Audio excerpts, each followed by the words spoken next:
welcome to talkSPORT. Thanks for having me. Mate, it's a pleasure to have you on the show. I wanted to speak to you for a period of time because I want to get inside your head, mate. All right, let's go. Because I think you've got some serious mental fortitude. For those that don't know too much about how your professional MMA career has kicked off, first 2 fights don't go your way. Yeah. Then you go on this mad streak of 11 straight, 9 finishes in the first round. Tell me what flipped after that second fight. I don't know. I think the first 2 fights I fought at bantamweight, and I think I was only like early 21. So, I was still developing, I was still growing, and I think I was just about in the middle of a bantam and featherweight. I think as well, I was a manager in Aldi at the time, and I don't think I was a manager yet. I think I was just working there, but had a full-time job, and then I think with being young and naive, and I lacked a little bit of discipline that maybe a more experienced professional would have, and a little bit of naivety in regards to my nutrition. So I think I, in the process of fighting at bantamweight, I was going, like, for example, just to put a picture in your head, I would have went like carbless training for like 8 weeks because I was so like stressed out about weight cutting and this and that and making weight. It was all a big issue because I was like that. I would have been a little bit heavier than I would have maybe liked. So because I had to drop a load, I was like, right, I need to do this all to be gone. So I remember my first pro fight, I went from like 73 kg to 61 kg without even having to lose water, so all body fat. So you can imagine how much that would take a toll on someone's body. So I did that for my first fight. I got TKO'd, which is probably, respectfully, rightly so, that was going to happen to me. Second fight then, same again, but not too bad. I actually managed to weight cut a little bit better, and I lost by split decision. And, I went back to my coach after, and I was just like, I was just so close to winning. There was something, I had the formula there. My training was way better, because whereas the first pro fight, it was all about weight cut. There was no skill. I wasn't even focused on my skills. I was just focused on running and dieting and everything. Hitting weight, yeah. And I just said, you know what, I'd rather, because my amateur career, I went to the IMAFs. I won silver for Ireland at the World Championships. I won 3 amateur titles, and most of it was at 66, same day weigh-ins, and I felt great. So I had a chat with my coach, and we were like, right, maybe it's time to like move up a weight division, put on some mass, get strong, get explosive, and focus on the skills. And I did that, and it was the best decision I've made. You know what I mean? Well, there are obviously the physical shifts that you made. What about the mental shifts as well? Because like you alluded to there, you had a full-time gig, right? So you're working away. That's how you're paying your bills. And obviously, you step into the world of professional martial arts. First 2 don't go your way. Is there a thought in your head thinking, maybe it ain't for me? Maybe my path is somewhere else? Yeah, there was doubts. I think as well, because I was like the #1 ranked amateur in Ireland and Europe at one point, and second in the world, sure, at one point. And I thought I built myself up to be on this pedestal in my head, and then you start off, like, no one wants to start off that career 0-2, you know what I mean? Especially after having such a good amateur career and being like one of the best in the world, and you see yourself in one image, and then next of all you're seeing yourself in a different light, and on top of me working and the stress of being in a real life job, and adult life is real, and you're trying to chase a dream, but you still, you have bills, and you need to be an adult as well. It was hard for me, and I think I took the first loss significantly hard. It was really, really, I went John Ben Stiller in dodgeball when he gets fat and he's eating all the stuff at the end. That was me. I blew up, and then I had to lose it all again for the next fight, and then next fight again I went through a little bout of like depression, I suppose. Like, I was feeling horrible every day, and yeah, it was hard. Now, by the time I went up to featherweight, there was like a lull for a while, and I was in a dark place. I doubted myself in my personal life, not even in the sport. I was losing all confidence in myself outside the cage. I felt like, worthless. I felt like I'm not getting this far, and I felt embarrassed. I just felt like everything that I'd worked for has just gone down the drain. And it's the whole thing of the world is ending mindset.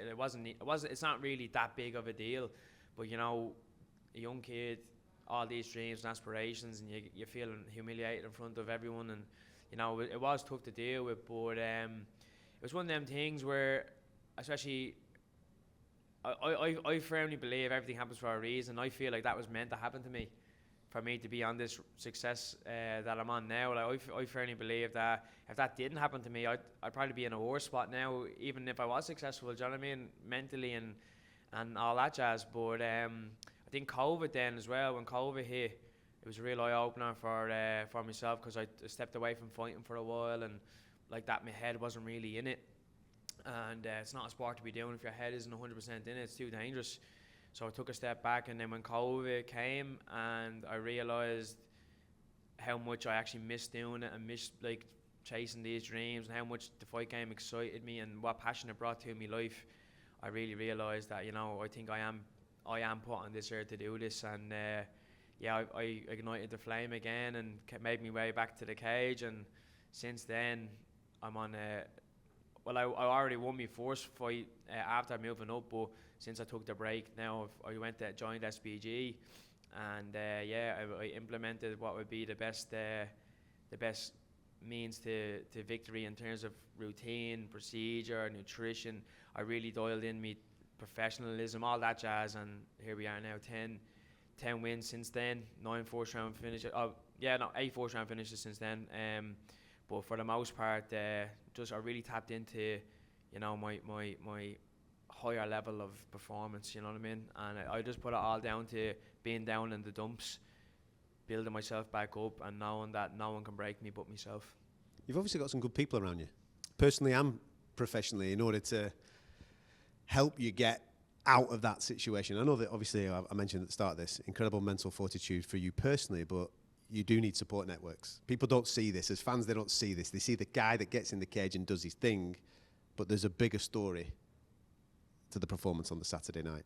Yeah, 100%. Like I was very great. I am grateful in life to have the best family around me, very supportive.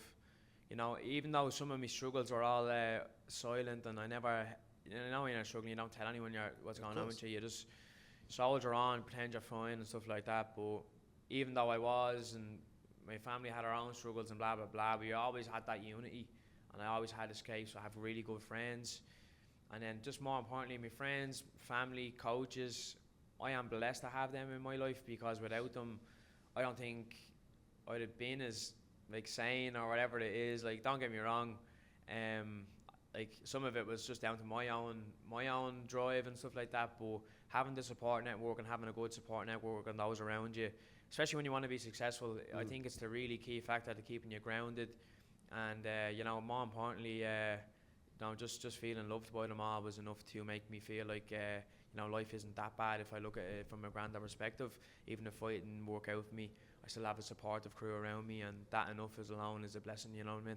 No, 100%, mate, 100%. And it's obviously working, because as you've just said, this streak is ridiculous right now. The finishes are there, the highlight reels are there, the smiles on your face, you're obviously enjoying your work. Yeah. Now we fast forward on to Saturday night.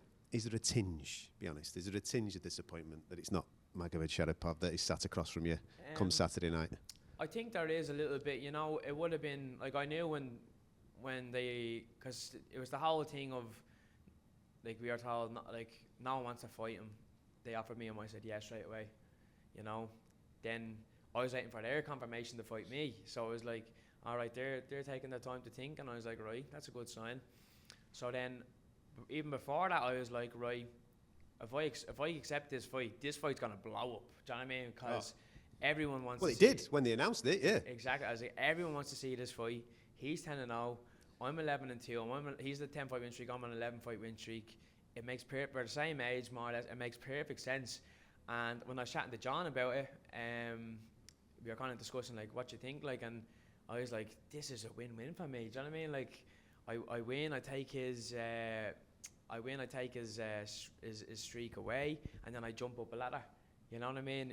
And then ultimately, then it's just showing that I'm willing to step in against this boogeyman. You know what I mean? And show that I have no fear. This fella is it's definitely going to bring me opportunities, because they know I have balls, and they know that I'm not afraid to step in against whoever they put in front of me. You know what I mean? So that was the biggest one, but it was more so I was like, right, this is a fight that's gonna this fight's going to blow up, and this is a fight this is a main card, big highlight fight, and these are the exciting fights I want as a fighter. You know what I mean? These, when you're a kid and you dream about your big shows and highlight like real finishes or highlight fights that everyone is talking about, this is the type of stuff that people want to see, and this is the stuff that I want to experience. But look here, it is what it is. He didn't make it to the fight. I'm here, and that's all that matters. You know what I mean? I have a replacement now, another Dagestani, so at least we get to keep the Dagestani rivalry going. That's the main thing, you know what I mean? Regarding your opponent that is obviously coming as a replacement, we haven't seen him for a bit. He is coming off the back of that loss. Does that make him more dangerous, do you think, coming into this one?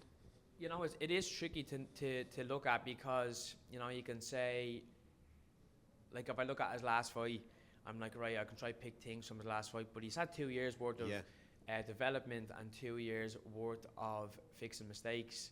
So you can't really look at the last fight as a whole to be like, that's how I'm going to fight him the same way. What you do is you get a basis of a game, you get an understanding of a fighter, and you just see kind of what style he has. So I just looked at kind of what style he has, and, you know, obviously he's going to try to take me down. I didn't really need to look at the video to know that he was going to try to take me down and put me up against the fence or whatever it may be. But it was just nice to know, right, this is kind of what he looks at, this is what he kind of does, his body shape, the way he moves, everything. So I kind of got that basis, and then it just comes down to me being on the best of my ability on the night, being as sharp as I can be, being as reactive, being as clean technically as I could be, and then everything will work out. Yeah, he hasn't fought in 2 years, which is probably going to be, like, if I look at it from this perspective, there's a few bad things going his way. Mm-hmm. He hasn't fought in 2 years. This going to be my 6th fight in the time that he's had off. So he hasn't fought in 2 years. I'm going to have like 6 fights. It's a big card to come on. He's also, that last defeat is the first time he's been defeated, so we don't know how he reacts to that. Exactly. I know he's going to want to get that win back. Yeah. So does he try to come back, and is he really emotional about that loss? Is he trying to come back and do everything he can to win and maybe leave himself open because he's going to try too hard almost? Or is he going to keep it, you know, strategic and clean? So that's an exciting part. It's a big card to come back to, you know, big hype around it. I think Khabib threw them all under the bus and put them under 10 times more pressure with the whole Dagestan is better than everyone in Ireland. And so if he loses to me, he is shunned from the Dagestani community. So that's even more pressure. And then the last one is just, he's coming to fight an absolute killer. You know what I mean? Whatever about, he can say, I haven't fought anyone like him and blah, blah, blah. I have fought people like him and I've finished them. Do you know what I mean? There's going to be no difference to him than some of the lads who I fought. Only the difference is that he believes that he is better than them. You know what I mean?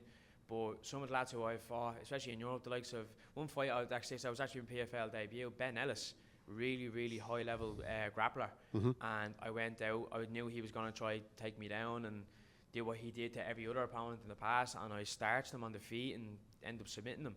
It just goes to show you that I'm well capable of finishing people on the feet or on the ground. And the thing is with me, he can go on about like, oh, I'm not as skilled or blah blah blah, but like the thing is, I'm such a good capitalist and opportunist in the cage. Like I can pick you apart, I can make you desperate, and it's when I only need you to make one mistake. You know, you can be clean and technical and win over 3 rounds and put a clean performance on over 3 rounds and dominate, but to do it and finish, I think that's what separates me from others. And, you know, being able to be as sharp as I can over 3 rounds, but also being able to capitalize in the moment when an opportunity presents itself. I think that's what separates those who go to the very top and those who gradually go to the top, you know. And I've been gradually going to the top, but me finishes have been kind of skying me that little bit further, you know what I mean? So yeah, he has the best version of Nathan Kelly on the night, and I think he's been a bit. I think the Russians are being a bit ignorant towards us anyway. I think they don't understand. I think they understand we don't have any grappling, but like I'm a first degree black belt in jiu-jitsu. I've been grappling since I'm 13 years old. I'm not afraid to get in. Like if he initiates wrestling with me, happy days. Like this is where I'm more comfortable. Do you know what I mean? Like I have no fear of grappling with him and putting him on his back and trying to get finish on him on the ground, submissions, whatever it may be. So I think he's going to feel me power on the night, and he's going to be in shock 100%. What's your plan for this year? Because we've got tournament fighting in the PFL. Is that what you want to do? Because there is it feels like there's a real opportunity in your division, obviously, with everything that's going on right now. We know that Pitbull's maybe stepping away from the 145. Got Kizreev, who won the tournament last year. Is the tournament something that turns you on? I was cheeky enough. I was going to try call out Pitbull after this. I thought if I finish this lad, maybe. Yeah, I thought if I finish this lad, I'd be like, I'll just call him out. There's a bit of history there with SBG Ireland and the Pitbull brothers and blah blah blah. I was just going to try to sell it, but obviously he's gone. But luckily for me, I've been told this week that they're looking to put me into the tournament now in April. So yeah, big news. Obviously, I'm not overlooking this fight first, get this fight out of the way, but it's nice to know that that's what they have planned for me. I've stepped up to the mark every time they asked. Anytime they wanted me for something, I did it. And I think they're really seeing what a professional I am and how much I'm willing to do for the company, and they're giving me these opportunities. So fingers crossed, get this win now on the weekend, and then fingers crossed I can make me global tournament debut then in April, and 3 fights to 500k, not too shabby, you know what I mean? I'll have, providing I win all my fights from this fight on, it'll be 4 fights over 8 months, which is like last year's format, and I'll be just showing me worth again on an international stage and showing that I deserve to be in there with the best, We're a long way from Aldi, my friend. I know, and it's funny because every now and then, when I'm driving around Dublin, I'll drive by an Aldi, or even if I'm going shopping in Aldi, I'll just look around and go, this is mad. Do you know what I mean? Because there was points where I'd be working there and I'd be like, when it's like I said, you have car loans, you have this, and you have that. Real life. Do I leave my job? Do I leave the job? And I'll never forget my first ever fight with Bellator. I fought Shamrock. I bet him for the Clan Wars title. John was like, I'm going to try to get you a good opportunity next. I got the fight on Bellator, and it was only a 1-fight deal. Yeah. I fought Scott Patterson. I was like, right, there's win by any means necessary, win this fight, and hopefully I can get out of my job. I won the fight, paid off whatever bills I had, went back to work. I fought on the Friday, was back in work on the Monday. I got a smack in the face of reality and brought straight back down to earth. And my manager was talking to me like, I'm going to get you in to do a week of overnight shifts at Easter, and because I was really good at organising the warehouse and blah, blah. I'm going to get you in to do a week of overnight shifts at Easter and blah, blah, blah. And she was just talking to me. I was just looking at her in her eyes, and I was just like, the words are going in one ear and out the other, and I was like, nah, I'm done. I was like, I'm gone out of here. I chatted to a few of those around me, especially my mum. I was like, look, man, hypothetically, if I was to leave the job, you know what I mean, what would you think about that? And she was like, look, you do what you think is right, you follow your dream. And I talked to me, my jiu-jitsu coach Barry about it, and he was like, look, he was like, you won't know unless you try. You can always go back to work if it doesn't work out. But I left the job like a few weeks later. I fought a fight in Malta on Centurion, and John was talking to Greg Savage from PFL, and he was like, if you win this fight, you're fighting 4 weeks later in Wales for PFL against Ben Ellis. And I went out, blitzed your man, took that opportunity with 2 hands, and took the second opportunity then with PFL with 2 hands, made me name, made myself prominent and showing I'm worth me while and to invest in, and since then everything has just worked out smoothly. So I'm very fortunate, very grateful, and very blessed. Yeah. Michael Jordan once said, "You miss 100% of the chances you don't take. Keep taking them chances, Thanks brother." very much. You're a legend. Thanks for having me. Yeah.